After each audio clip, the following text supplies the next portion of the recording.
Nos destaques do Panorama CBN, hacker de Araraquara faz acusações graves contra Jair Bolsonaro. Walter Delgatti Neto diz que o ex-presidente propôs falsificar um teste de urna eletrônica, assumir um grampo feito contra Alexandre de Moraes e conceder um indulto em caso de prisão. Supremo Tribunal Federal forma maioria para instituir o juiz de garantias. Panorama CBN. Eu sou Leandro Gouveia, Juliana Prado está de férias. Enquanto isso, eu vou te contar em menos de 30 minutos tudo o que foi notícia nesta quinta-feira, dia 17 de agosto de 2023.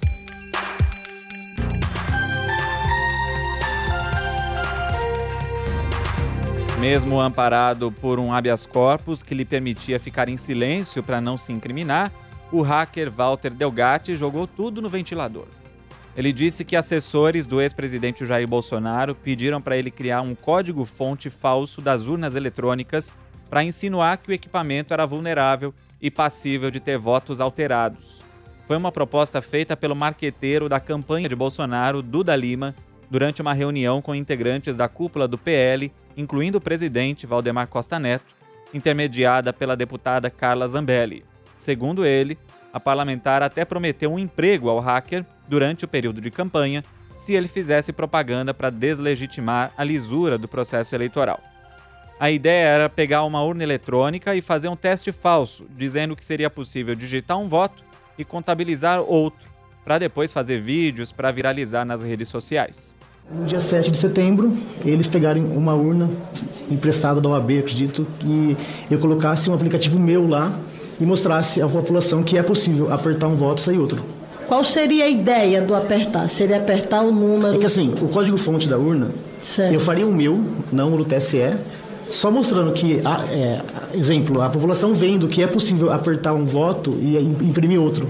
Era essa a ideia. Delgatti Neto falou que Bolsonaro prometeu dar um indulto caso ele fosse preso por algum tipo de ação contra as urnas eletrônicas, como já tinha sido feito com o ex-deputado Daniel Silveira. O então presidente Bolsonaro lhe assegurou um indulto caso fosse preso pelas ações referentes à urna eletrônica. Sim, esse encontro, ele assegurou esse indulto e futuramente no segundo encontro ele assegurou outra coisa, mas esse encontro ele assegurou apenas o indulto. Ao tentar defender o pai, o senador Flávio Bolsonaro confirmou que o ex-presidente se encontrou com o hacker para tratar das eleições. Essa narrativa aqui que foi criada pela manhã inteira, de que ele foi contratado para fraudar as eleições, é uma mentira. Um terror que foi criado, como se o presidente Bolsonaro tivesse o contratado para isso.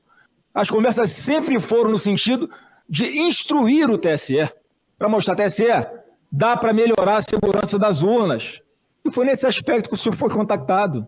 Então, para que ficar mentindo aqui?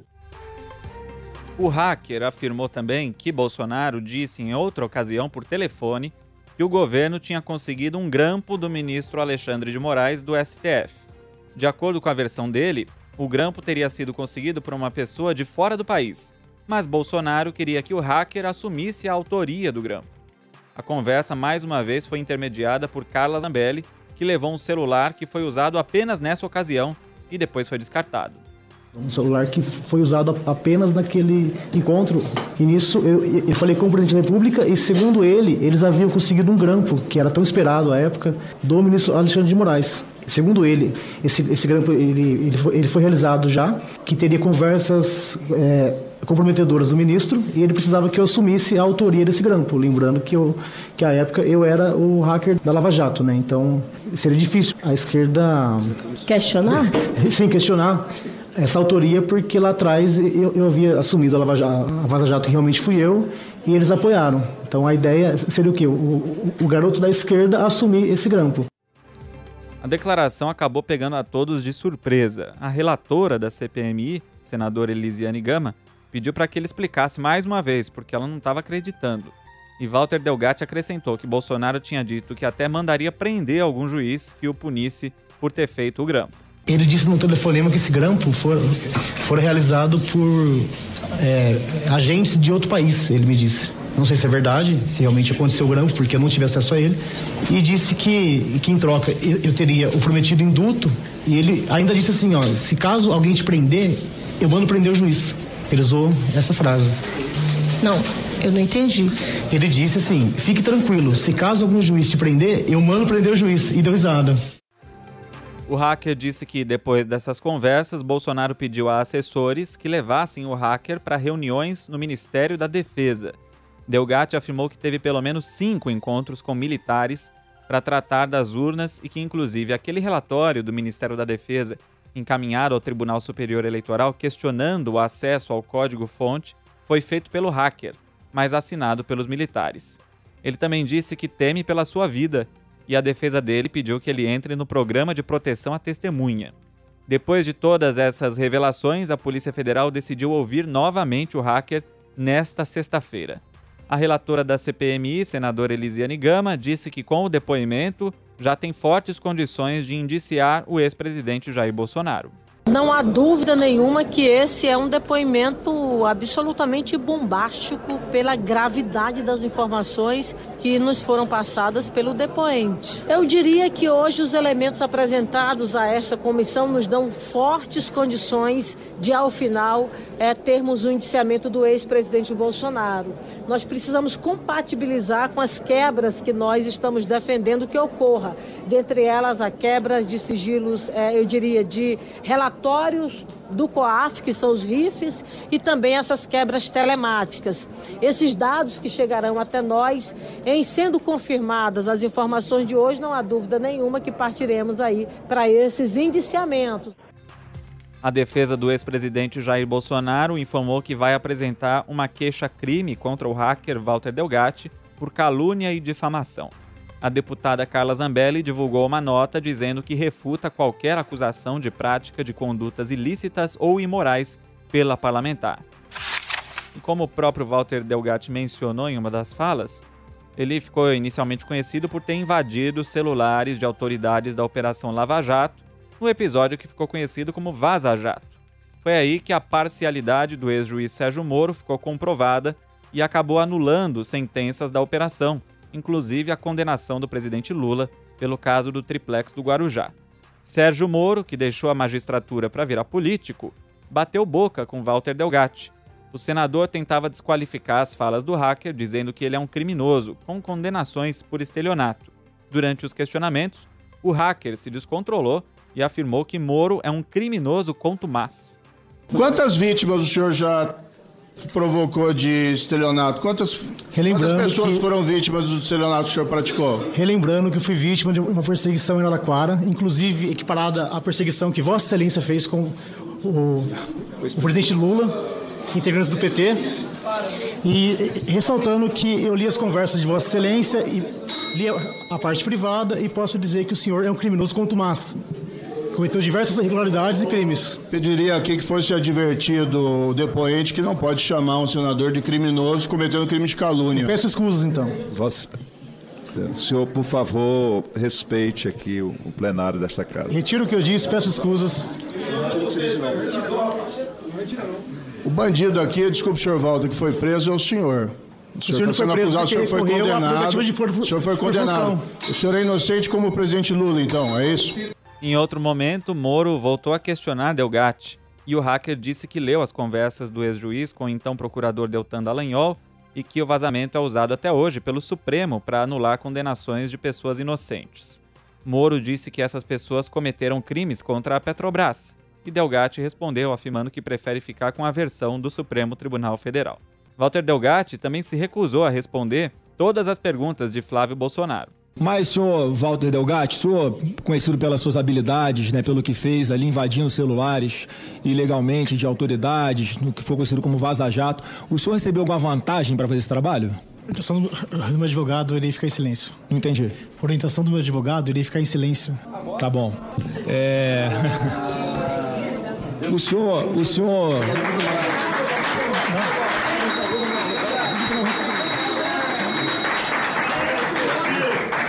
Merece o Oscar. Parabéns, o Oscar vai para Delgatti. E a Polícia Federal deflagrou uma nova fase da Operação Lesa Pátria. Agentes foram às ruas para cumprir 10 mandados de prisão e outros 16 de busca e apreensão contra pessoas que incitaram, participaram e fomentaram os atos golpistas de 8 de janeiro. De acordo com a Polícia Federal, os alvos dessa fase são suspeitos de terem fomentado o movimento violento chamado Festa da Selma. De acordo com a Polícia Federal, esse termo foi utilizado para convidar e organizar transporte para as invasões, além de compartilhar coordenadas e instruções detalhadas para a invasão dos prédios públicos. Eles recomendavam ainda não levar idosos e crianças, se preparar para enfrentar a polícia e defendiam ainda termos como guerra, ocupar o Congresso e derrubar o governo constituído. Entre os presos estão o pastor Dirley Paes, de Blumenau, Santa Catarina, a cantora evangélica Fernanda Oliver, de Tocantins. No Distrito Federal foram presos o influenciador Isaac Ferreira, que fez postagens com referência à Festa da Selma, e a influenciadora Juliana Gonçalves Lopes Barros, que divulgou vídeos convocando para os atos. Rodrigo Lima, um dos primeiros a usar esse termo, foi preso em João Pessoa, na Paraíba. Segundo a Polícia Federal, os crimes investigados se referem à abolição violenta do Estado Democrático de Direito, golpe de Estado, dano qualificado, associação criminosa, incitação ao crime, destruição e deterioração ou inutilização de bem especialmente protegido e crimes da lei de terrorismo.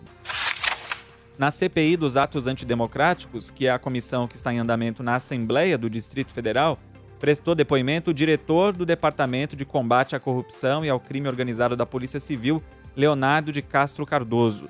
Ele disse que bolsonaristas cogitaram colocar explosivos no viaduto da rodoviária do Plano Piloto, em Brasília, entre o fim do ano passado e o início deste ano. Segundo Castro, a informação foi dada por Armando Valentim Cettini Lopes de Andrade, que é alvo de uma denúncia anônima por planos de explodir subestações de energia na capital. A intenção, de acordo com o delegado, também está no depoimento de Alan Diego dos Santos e George Washington de Oliveira, presos pela tentativa de atentado com bomba no aeroporto de Brasília na véspera do Natal do ano passado. Segundo Armando Valentim, em depoimento à polícia, o objetivo dos bolsonaristas era colocar explosivos em áreas consideradas estratégicas na cidade e causar o caos para que houvesse intervenção militar. E aliados de Bolsonaro estão preocupados com outro assunto, com a estratégia da nova defesa do coronel Mauro Cid de dizer que o ex-braço direito de Jair Bolsonaro só cumpria ordens. Cid está preso desde maio e a preocupação do entorno do Bolsonaro é que ele responsabilize o ex-presidente. O senador Flávio Bolsonaro afirma que o pai não tem envolvimento naquele suposto esquema de venda de presentes oficiais. O ajudante de ordens, ele está ali para servir o presidente da República. Agora, nessa pauta específica, eu não posso te falar se ele estava cumprindo ordem ou não estava cumprindo ordem. Agora, eu não sei qual a estratégia que o advogado do Mauro Cid vai utilizar, né? E se é que o Mauro Cid vai por uma linha que não seja a linha da verdade. O que eu posso falar, pelo que eu converso com o presidente Bolsonaro, é que ele tem muita tranquilidade de saber que não fez nada de errado. O coronel Mauro Cid já mudou de advogado 2 vezes e a estratégia da defesa mudou, enquanto mais informações têm reforçado a participação dele no esquema de venda de presentes.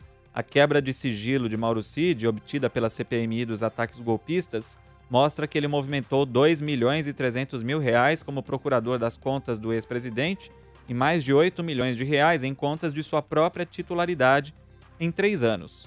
Os valores são bem superiores ao salário dele. A defesa não descarta até mesmo uma delação premiada. Em entrevista ao jornal da CBN, o presidente do Progressistas, senador Ciro Nogueira, classificou como bobagem e perda de tempo as investigações sobre a Feira do Rolo.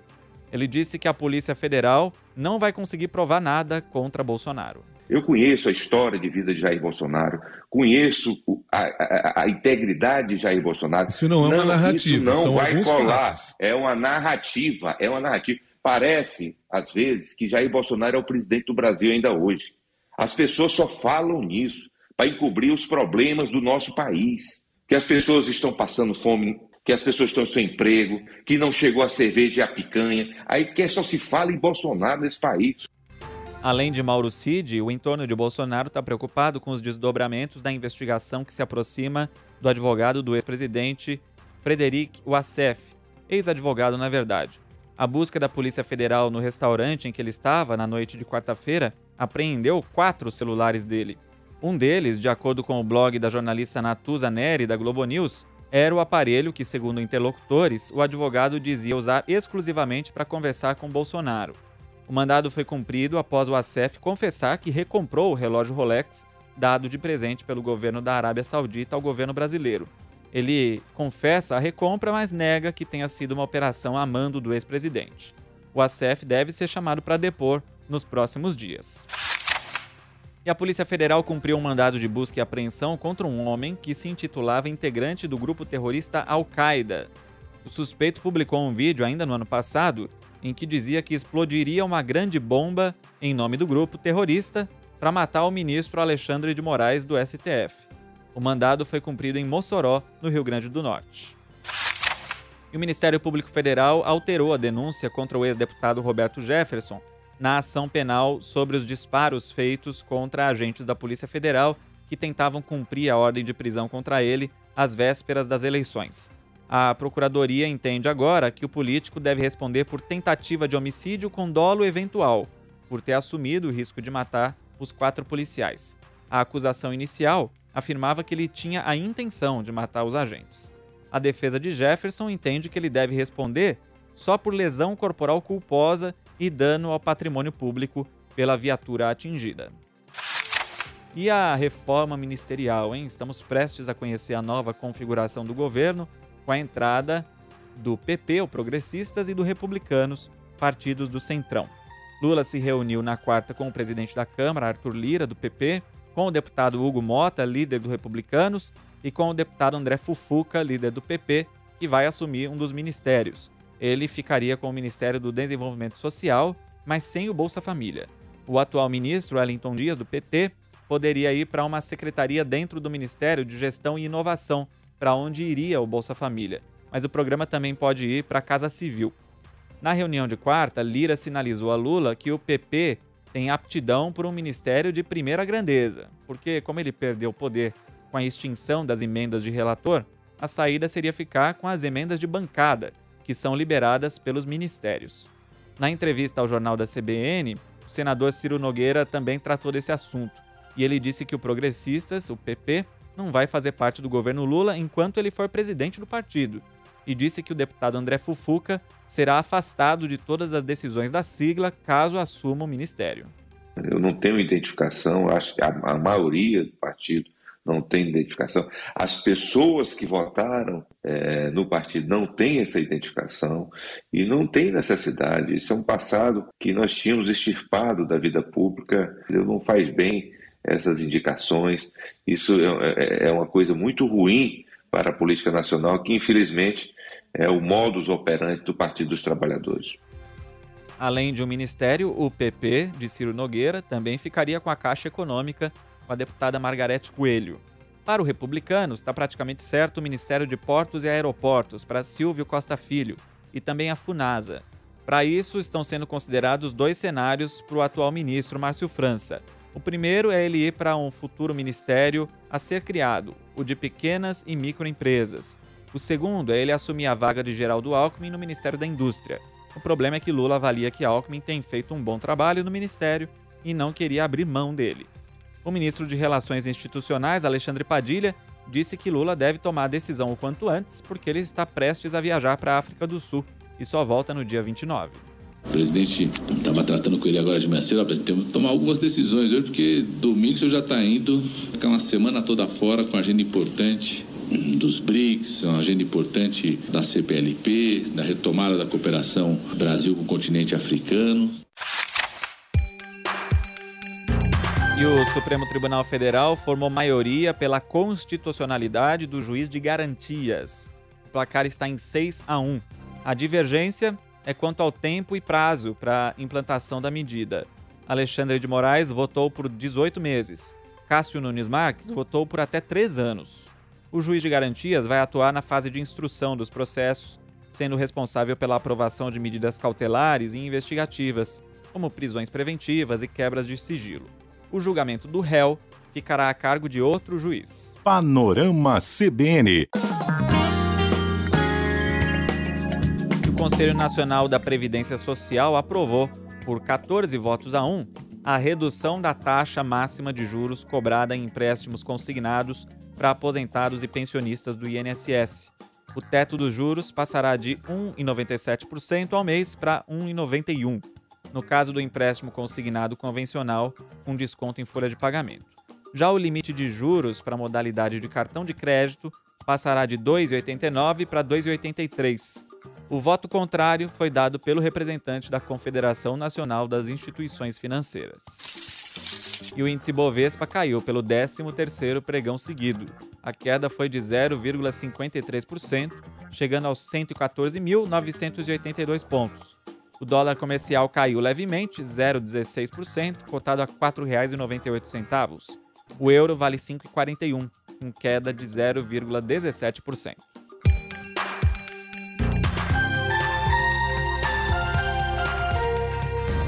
E a Polícia Federal deflagrou uma operação contra o garimpo ilegal na terra indígena Yanomami. Foram cumpridos 11 mandados de prisão preventiva, 18 de busca e apreensão, 19 mandados com medidas cautelares em Goiás, Roraima, Pará, Rio de Janeiro e São Paulo. A ação conseguiu na Justiça o bloqueio de 307 milhões de reais de bens de investigados. O delegado Tiago Scarpellini explica quem são os envolvidos.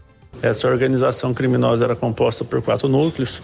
Um que eram os proprietários e líderes de financiamento de garimpo ilegal na terra indígena Yanomami. O segundo, o núcleo que era utilizado para fazer o branqueamento, o esquentamento desse ouro ilegal retirado. O terceiro eram os pilotos que acabavam fazendo a retirada desse ouro da terra indígena Yanomami. E o quarto eram mecânicos e logística que faziam nas aeronaves que eram utilizadas para efetuar esse garimpo ilegal. Foram apreendidos ouro, joias, carros de luxo, mais de 20 aviões, dinheiro em espécie e munições. Além dos 33 alvos, o inquérito apura o envolvimento de mais 36 suspeitos. E a Academia Brasileira de Letras pode ter um líder indígena entre o seu quadro de fortes candidatos a uma vaga de imortal. A expectativa é pela candidatura do filósofo e escritor Ailton Krenak para a vaga aberta pelo historiador José Murilo de Carvalho, que morreu no último domingo aos 83 anos. Ele ocupava a cadeira de número 5.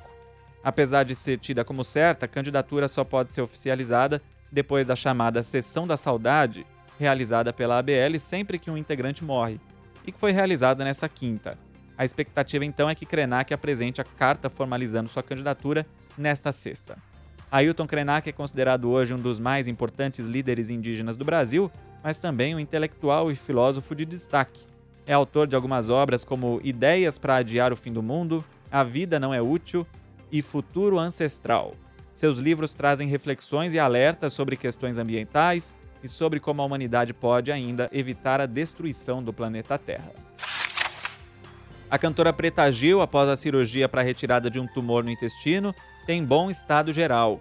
O Hospital Sírio-Libanês divulgou que a cirurgia transcorreu sem intercorrências e que a cantora, de 49 anos, estava acordada com parâmetros clínicos normais em cuidados pós-operatórios na UTI.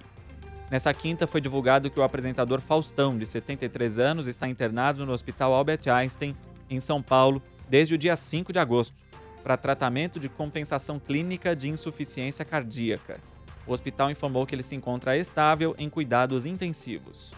E o ex-jogador e ex-técnico Zagallo, de 92 anos, segue estável, mas ainda sem previsão de alta. O Hospital Barra d'Or, onde ele está internado desde terça-feira por causa de uma infecção urinária, divulgou que Zagallo está lúcido e com sinais vitais normais. Um terremoto de magnitude 6,3 atingiu a região central da Colômbia. O epicentro do tremor ocorreu num povoado a cerca de 100 quilômetros da capital, Bogotá. Vídeos publicados nas redes sociais mostram diversas pessoas correndo para as ruas na tentativa de se proteger dos tremores. Segundo autoridades, uma mulher que estava em pânico morreu depois de se jogar de um prédio. E ao menos 7 migrantes morreram e mais de 60 estão desaparecidos após o naufrágio de uma embarcação que partiu do Senegal rumo às Ilhas Canárias, na Espanha. A embarcação partiu há um mês com cerca de 100 passageiros e foi localizada por pescadores espanhóis na última terça, a 270 quilômetros da costa de Cabo Verde. Os migrantes estavam em uma espécie de canoa que virou.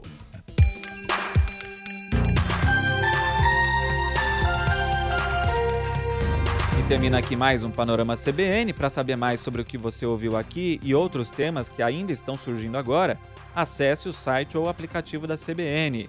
Compartilhe o Panorama com os amigos. E também segue a gente no Spotify, você pode comentar e dar 5 estrelas. Isso é bem importante, hein? Se você tem Alexa, coloca o Panorama como resumo de notícias na sua rotina de bom dia ou boa noite. Também pode mandar mensagem para mim, o e-mail é leandro.gouveia@cbn.com.br. Tem as redes sociais, o Instagram é lereisgouveia. Aproveita que é o último dia, hein? Amanhã é o último dia, a Juliana Prado volta na segunda. A produção e o roteiro são feitos por mim e a edição e a sonorização por Daniel Mesquita. Até lá!